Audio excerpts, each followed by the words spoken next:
Tadi disebutkan kriterianya adalah ada rencana yang disusun dalam keadaan tenang dan kemudian dilaksanakan dalam keadaan tenang juga. Kemudian ada jangka waktu yang cukup, walaupun itu sifatnya relatif. Kaitan dengan keadaan tenang, apakah ukuran untuk mengukur ini terkait dengan keadaan psikologis, sikap batin seseorang, atau apa? Bisa saudara jelaskan? Dan untuk mendukung itu, melakukan penilaian soal keadaan psikologis seseorang dalam kaitan tadi, keadaan tenang atau emosional, apakah bantuan keilmuan lain seperti ilmu psikologis untuk melakukan penilaian itu dapat digunakan untuk membantu dalam konteks pembuktian? Silakan. Izin Yang Mulia, dalam pidana namanya circumstances. Jadi keadaan yang menyertai mengapa kemudian pelaku memutuskan kehendak dalam situ senang, kemudian rangkaian peristiwa apa yang mengindikasikan bahwa ada jeda pada diri pelaku dan selama jeda dia masih bisa berpikir secara tenang. Itu namanya circumstances.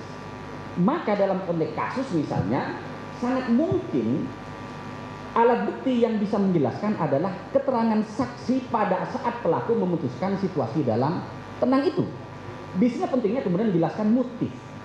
Motif apa yang mendasari pelaku ketika dia memutuskan kehendak untuk menghilangkan nyawa korban dalam situs tenang. Kemudian untuk menjelaskan motif, jelas saya tidak memiliki kompetensi untuk menjelaskan itu karena saya adalah hukum pidana. Maka bisa kemudian datangkan ahli. Ahli apa? Pasti bukan ahli pidana.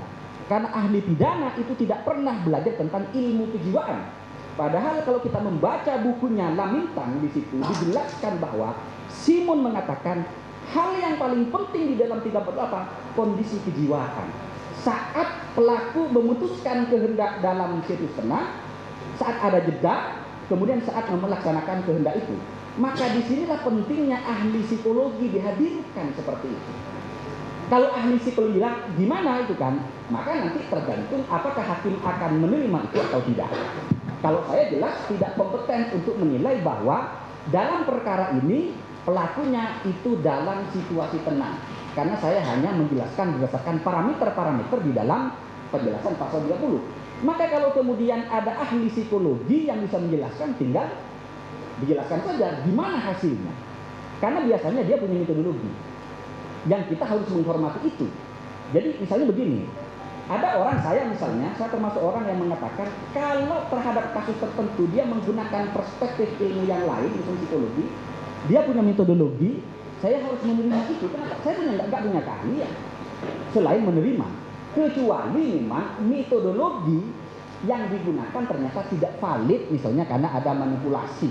Itu baru kita tidak bisa menerima itu.